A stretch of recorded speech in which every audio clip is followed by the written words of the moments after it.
જય માતાજી મિત્રો, આજે મારે બનાવવાનું હતું મંચુરિયમ, એટલે મંચુરિયમની ગોળી મેં રોંઢે જ બનાવીને મૂકી દીધી હતી. જો તમારે તેનો વિડીયો જોવો હોય તો તમે મને જરૂરથી કમેન્ટ કરજો.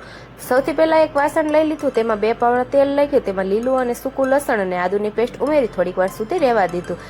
ત્યારબાદ મેં કાંદા, ગાજર, કેપ્સિકમ, કોબી તેની લાંબી લાંબી સ્લાઇડ કરીને તેને પણ એડ કરી લીધું. ત્યારબાદ તે 50% જેટલું ચડી ગયું એટલે તેમાં મેં સ્વાદ અનુસાર મીઠું, અહીંયા મેં soya sauce, tomato sauce, chilli sauce લઈ લીધો છે અને તેને એક વાટકામાં મિક્સ કરી લીધું છે, તેને પણ એડ કરી લીધું.